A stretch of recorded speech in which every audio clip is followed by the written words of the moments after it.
Anyways, yan. Congratulations, Kiko. Yan. Si Kiko talagang kung makatawa siya, parang ang happy niya. Laki ng kinita mo dito sa lupa. Nag-expect ka ba na aabutin ng 1 taon ang seryeng to? To be honest, Tito Jun, I didn't expect anything. Wala akong in-expect. Binigay ko lang yung best ko. And yeah, blessed. I feel blessed that tuloy ng pasasalamat na nakasama ko yung cast na kasama ko ngayon. And sa pagtanggap ninyo, at thank you, honestly. Pero yan ang bongga, no? Sabi mo hindi ka nag-expect, pero habang tumatagal, ikaw ba yung tipong nagtatanong ka, kailan tayo matatapos? Extended ba tayo? Or aabutin ba tayo ng parang FPJs ang probinsyano, 7 years? Ako yung tipong tao, Tito Jun, I just do my best. Kung ano yung decision nila, that's their job. Yung sa akin lang, gagalingan ko lang sa trabaho ko. At yung trabaho ko is pag-aarte. There's one time, actually, si Timmy, tinulungan ako. And I was going through something on set. I was Timmy, diba? Advice as a big brother. And he gave me good advice. And he just told me, do your job. Be you, no matter what, be true to yourself. And be as humble as you can and just do your job. So, I'm just doing my job. Yeah. Congratulations, no? Kasi naririnig ko, mismo ng mga production staff, ang Viva nagsasabi kung gaano ka-professional. Kaya naman sila mismo very happy na tumagal ng ganito yung show, di ba? So yan, congratulations! Thank you so much, Tito Jun. Ito marami rin iba pang magtatanong. Next po magtatanong, thank you Sir Jun Lani. Next magtatanong, Erickson Layos of Chika at Gana. Hello, congrats sa bumubuo ng Lumuhod Ka sa Lupa. My question for Kiko. Umabot ng 1 year itong Lumuhod Ka sa Lupa. How's the experience mo? Then, paano ka nag-grow as an actor?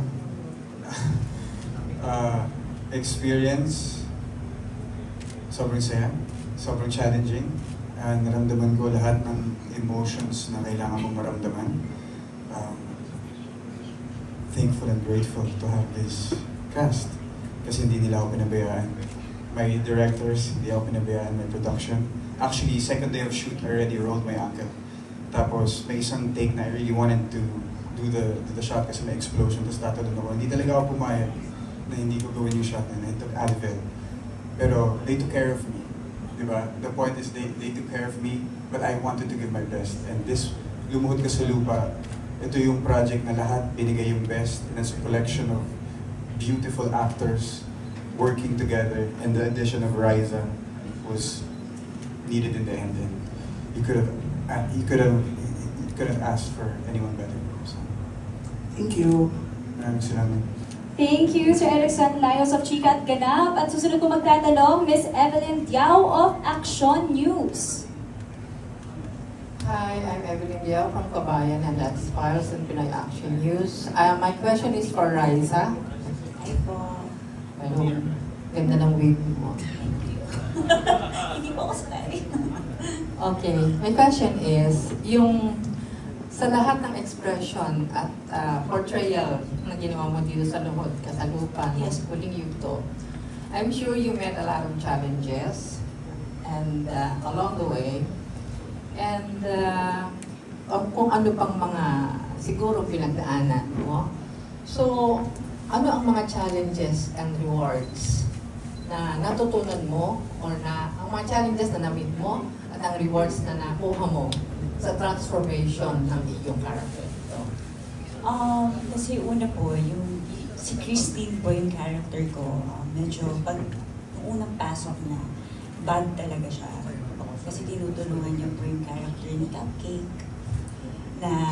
So, hanggang sa nagkaroon ng character development po siya, na nakita nila yung backstory ni Christine, na may anak pala siya, nung 16 years old siya, nabuntis po kasi siya. Nung character po ni Cupcake, na tinago niya po yun the whole time. So, feeling ko yun po yung challenge for me, na kung paano ko i-express sa halos ka-age ko na anak yung nararamdaman ko as Christine, and kung paano ko sasabihin sa kanya. Kasi yun po yung pinaka-highlight po ng lahat na naging eksena ko po eh. kung paano ko aaminin dun sa anak ko na siya yun. Ikaw yung anak ko. Pero halos magkasing edad lang po kami. Kasi But paano you ko were from the start. Yes. Ako lang po yung nakakaalam nun.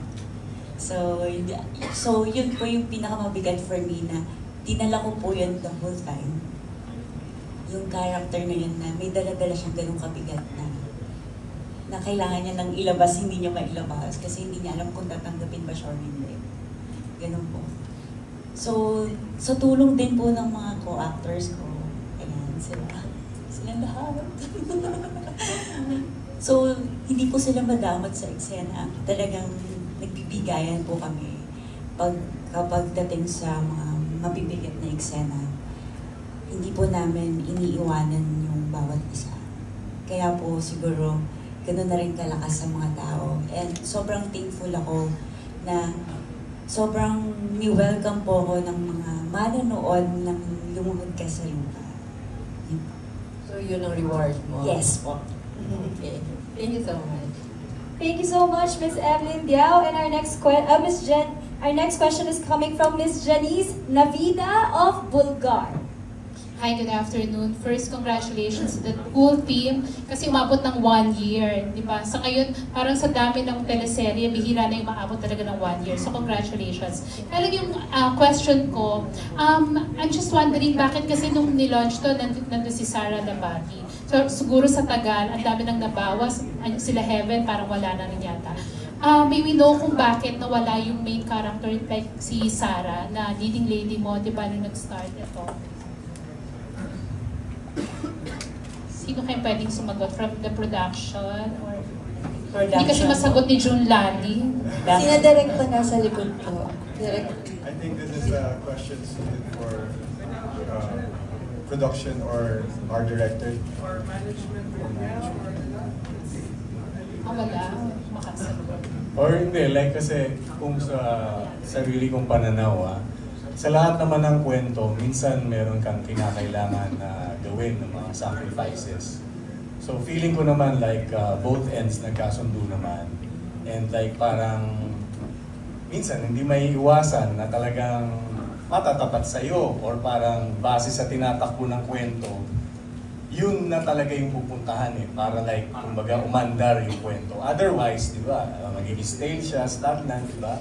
So, kumbaga, tatama rin na rin yung viewers na, no? So, sa tingin ko, kumbaga, yan yung mga dahilan kung bakit na, kumbaga, nawawala minsan yung character.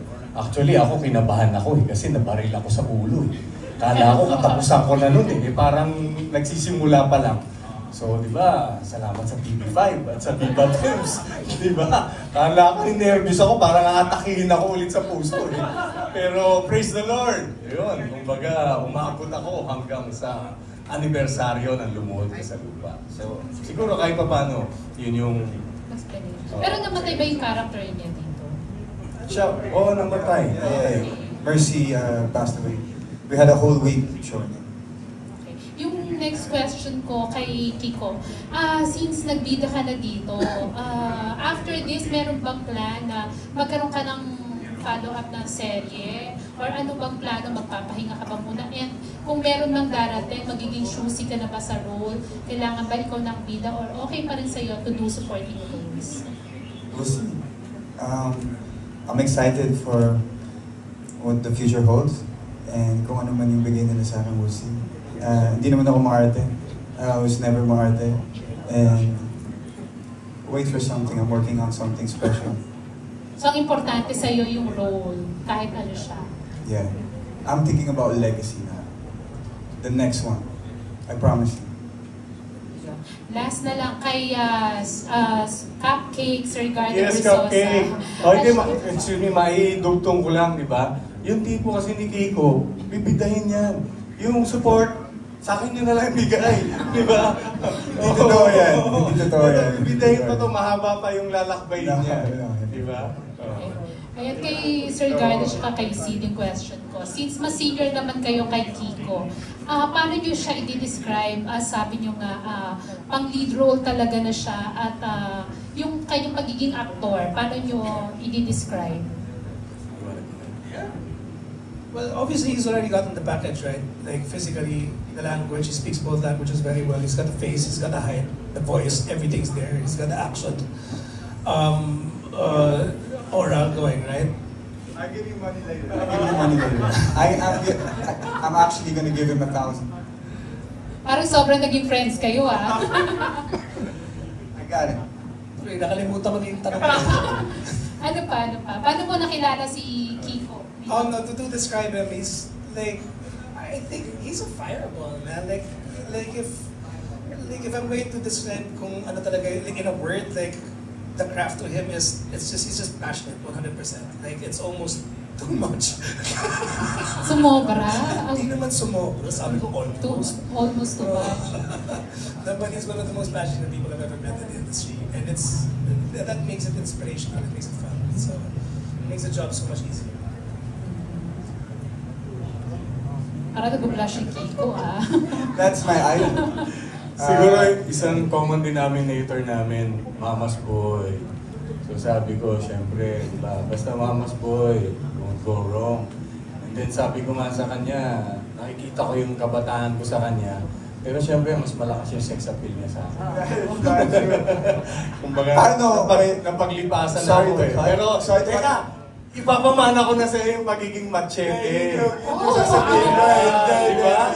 Parang mo, di ba gawin ang TV5, diba? Kasali tayo dyan, syempre. Diba? Machete 4! Diba? O reaction. Kinuha niya yung punchline ko. Sasabihin ko sana, mas may sex appeal ka kay machete. Tapos kinuha niya na, binilig niya sa akin, so magaling. So pinamana na nga sa'yo, Kiko. Ikaw alam. Sa kanya lang yun, para pero sa akin. Pero kung natin, kung sakaling i-offer nga sa'yo yung machete, willing ka to do the role. Kasi ano yun, di ba, medyo daring and sexy yun. Para sa akin, isa lang yung machete. Si Gardo Versosa lang yun. Para sa akin. Hindi, tapos na kasi yung panahon ko. Seiko Films pa yun. Ngayon, di ba, syempre kailangan merong magpatuloy. TV5 ang magpapatuloy ng machete mo, di ba? Yes! So ano na, tapos na si Sir Gardo sa pag-describe kay Kiko. Parang naputol. Oo, naputol. So like yun, bukod sa pagiging Mama's Boy, ano siya eh, sabi ko nga siguro, like for me, ang magiging edge niya dun sa ibang action stars, karinyoso, malambing. So no wonder, syempre, yun yung mga hinahanap-hanap ng mga ano, di ba? So lapitin, di ba? So hindi pinipilit na parang, di ba, kailangan, di ba, ilalapit mo pa yung sarili. Kusang may magnet. Sabi ko, sayang, di ba, sayang, nalipasan na ako. Nagkaedad na ako. Pwede sana akong taga-salo eh. Di ba? So, wala. Sabi naman makari ako. Inaamin ko naman yung edad ko eh.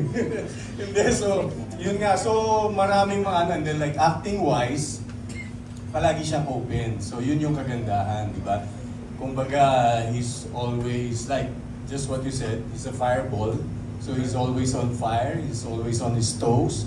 So hindi niya sinasara na parang, siguro, parang like, minsan may na-encounter ako na iba na parang bago pa lang, alam na niya lahat. So mahirap pag ganun, kasi like kahit ako, kahit sa edad ko, mas maganda yung palagi kang bukas eh, dahil di ba, non-stop naman yan, di ba? Baga, you always learn. So he's always willing to learn and magaling siya magaling. So, ano yan, swerte ng magiging asawa niya ako sakali. Or girlfriend muna. Kung sino magiging girlfriend, napakaswerte. Wala pa ba? Actually, sabi ko nga sa kanya eh, kung naging babae lang ako, susuyuhin ko to ng gusto, iuwi ko to sa mga magulang ko. Oh. Kasi all rolled into one, wala ka nang hahanapin pa. Siyempre, yung iba hindi ko na pwedeng i-discuss, di ba? Kumbaga, it's not for public consumption, di ba? So guys, amin na lang yun, di ba? Mukhang wala na akong pera mamaya pag bigay sa kanya yung dalawa. Ubus yung card mo. Ubus na yung card ko mamaya. Tama na bumubola. Tama na bumubola. Hindi, kidding aside talaga. Kasi sabi ko nga, di ba, like, pag malapit ka sa magulang mo, lalo na sa nanay mo, kumbaga, ang dami ko na-encounter na meron pa, hindi ko na lang babanggitin, na sobrang babaero. Pero kaya pala siya babaero, ang dahilan is wala siyang makitang kagaya ng nanay niya. So sabi ko, na-justify ko na yung sa akin. Kaya rin pala ako gano'n nung kabataan ko. So yun, now I know, di ba? Naghanap talaga ng reason. Oo, di ba? Kahit pa paano na-justify. So yun, siguro, yun na yung, kumbaga, makakakompleto nung description niya, ni Kiko. Actually, hindi ko akalain kasi na ganyan siya. Kasi like, unang tingin, kunwari kung babae ako, unang tingin parang suplado, di ba? Parang mayaman, parang try to get along with, di ba? Sir! Yes, magandang hapon po. Cupcake na po hindi na sunshine ha. Ayun. Again, maraming salamat po sa mga bosses ng TV5. And yun, siguro, kung meron ka pa rin idadagdag na tanong, kung hindi masyadong censored, masasagot ko pa yan. Hindi, parang gusto ka nang pigilan ni Kiko, baka may mga ibon Oo, baka madulas ako Actually, kumbaga sa haba nung pinagsamahan, alam ko na yung mga sikreto ng mga yan, wala na silang tatago sa akin. Ayan. So si Gardo na lang pala tatanungin namin pag may gusto kaming malaman kay Kiko. Text nyo lang ako.